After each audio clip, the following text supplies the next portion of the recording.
Hey viewers, my name's Cara. I'm your host for Tuesdays here on the Pagan Perspective. This week's topic is the Akashic Records, or are the Akashic Records. But there was no specific question asked about it. It was just to talk about the Akashic Records. So, gonna kind of come up with my own sort of questions to answer out of that, or directions for the topic. So I'm thinking things like, what are the Akashic Records? Do I believe in the Akashic Records? Does my path incorporate a belief in the Akashic Records, etc.? So this is going to be another pretty quick one for me. And also, I sort of forgot that it's already like autumn dipping into winter here in the Northern Hemisphere.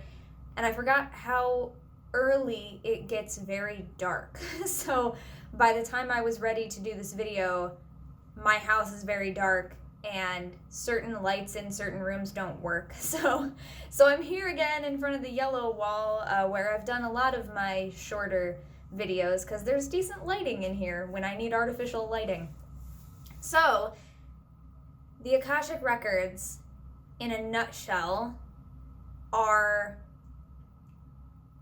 an idea of, like, it's not a physical place. It's the idea of something that exists on, like, the etheric plane of existence, that it's a non-corporeal, non-physical realm. And it's this idea that there are basically energetic records of everything and everyone that is, has been, or will be on Earth. And I think, now that I'm thinking of it, I think the definition, I think it revolves specifically around Earth, but for me, that doesn't make sense. It would have to be the entire universe, right? Or like every multiverse, because there's a lot more than just Earth. So to me, it's not something, kind of jumping ahead to my other self-imposed questions here, it's not something that has a big role in my practice, like a big active role. But if it was something that I really, if it were to be something that I would believe in, it would have to encompass the entire universe, or the possibility of multiverses. Because to me, it wouldn't make sense to say that there are records of just what goes on around Earth's history and future. Or there would have to be a separate set of records surrounding each different planet, satellite, everything like that. There would have to also be one for the sun and Mercury and Jupiter, right? Doesn't make sense to me that it would just be for Earth. So I don't remember if that's part of the definition or not. I seem to be remembering that it is, but for me it would be the entire universe. And it's the concept of that, the energetic imprint of everything that ever was, ever will be, or that currently is stored on another plane of existence. And so it's the idea that some people, this is a term from Theosophy, and it has some connections to Buddhism. It's sort of, which is not my path, by the way, and so I might have a misunderstanding of what it means within that path and in that culture, because it's not been taught to us with that context in mind. So knowing that, the context that it sort of has to me, as it's been explained to me, or that I've picked up through various resources over the years, just kind of Googling it, looking it up, is that it would be the idea that some people, or through some processes or through some practices that we could practice and work at developing this skill, that it's possible to tap into that, and that would tell you everything that ever was and everything that ever could be. For me personally, again, if this were something that I were to believe exists, and in regards to does it exist or not, I'm very agnostic in that true sense of that word, in that I just don't know. I'm open to the belief that it does, but I'm not adamant either way that yes, this definitely exists. I know it for a fact. I feel it for a fact. Nor do I think, no, this definitely does not exist. There's no way. right? It's one of those things that I'm just open to its existence, and maybe it does and maybe it doesn't. I don't know. I like the idea of it. I think that it makes a certain amount of sense when you believe in energy and that energy leaves imprints and things like that. But, so given that, it's not a big part of my understanding of it or my appreciation of it as a topic to think that we can access it. You know, it's not important to me that anyone can or cannot access it.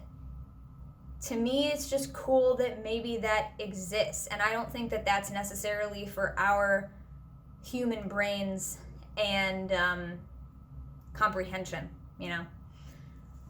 So, another thing I wanted to mention is just like, when we think about what are the Akashic Records, or like how do we think of them, it's related to, but not the same thing as Carl Jung's concept in psychology of the collective unconscious. The concept of the collective unconscious is kind of like the idea that as human beings, there are shared undercurrents of consciousness that are common amongst all of us. And so it's the unconscious of the collective. The Akashic Records are kind of like a much wider, again, this is my understanding of how I see the term, a much more broad and like expanded version of that it's not just the collective unconsciousness of human beings, it's an energetic record of everything, every being, every molecule, you know, every event, every thought, every feeling, every being or non-being everywhere at all times, you know? So it's a much bigger concept than the collective unconscious. And when I think of it, one of the things that I picture is the library from Doctor Who. And so I couldn't remember what episodes it was, so I went and got my Doctor Who encyclopedia off the shelf, which I own because someone got this for me years ago, knowing that I am a Whovian. So I looked up in here and I was like, I don't remember the name of it. So I just looked up LI for library. Sure enough, it's just listed here as the library. And it says 4.8 and 4.9, which if I look in the back of the encyclopedia, it tells me that those episodes were called Silence in the Library and Forest of the Dead. So, Silence in the Library, that's the library that I'm referring to if you've seen that episode of Doctor Who. It says the library is a planet that was quite literally one vast building containing every book ever written throughout the galaxy, kept both digitally and physically. A number of the books had been printed on paper, which contained the Vashta Narada, which were the main sort of enemy or antagonist that the Doctor had to overcome in that episode, because I feel like not everything the Doctor encounters is necessarily an enemy in such terms, but anyway, they were the main thing that had to be overcome in these episodes. To escape the Vashta Narada, the staff and visitors in the library, spoilers, by the way, if you care about that, to escape, the staff and visitors in the library were digitized and stored in the library's hard drive until the Doctor was able to free them. So that part there kind of gets at the idea of, like, a similar idea to what the Akashic Records are to me, because the library in this episode of Doctor Who was a place that existed. It was a planet, so it's kind of a physical place, but the Akashic Records are not a physical place, but rather an energetic space on another realm of existence, on a non-physical plane of existence. But the fact that, like, the people who were on this planet were able to be digitized and stored in the records of this library planet, that's the part that gets at this idea of Akashic Records to me, is that it's everything and everyone that ever was, that ever will be, stored kind of as energetic imprints. So yeah, I think of that episode of Doctor Who when I think of this. There are also other examples in pop culture that I think of every now and again, but this is the one that I prepared to mention to you, and that's kind of the main one that I think of. I can't even think of what the other ones are now off the top of my head, but sometimes if I sit there and think about it, I can come up with other examples from pop culture that seem to be related to the concept. But again, it's a term from Theosophy, and it's related to Buddhism, and that's not my path particularly, and it's not something that I've studied in depth. So, and Akasha, like where the word Akashic even comes from, is Sanskrit. And so these are things that the rest of us, it not being our path, probably don't have an actual like good assessment of what it really means. So all I'm really able to tell you is how it's been sort of diluted into the general neo-pagan community and like the general consensus of what we think it means. But it could actually be entirely wrong according to like what it means within the source context. So we have to keep that in mind. That's really all I have to say about this topic, but there is one more thing I want to let you know about. One of my longtime viewers, followers, Patreon supporters, online friends, Mikey, sent me a little thing online today in one of the groups that we're in. Mikey's always got the info. Mikey, you're getting all kind of shout outs today. Because I really appreciate like being told important things like this. That Witch Vox, the Witch's Voice website, is shutting down at the end of this year. I have a lot of feelings about it. I'm probably going to end up doing a video about it for my personal channel later this week, because this coming up actually relates to another topic that I've been wanting to talk about on my personal channel, which surrounds ideas of pagan community, neo-pagan community, and working in groups and things like that. So I'm probably just going to do a video on my personal channel, but I wanted to mention it here because I just found out about it today.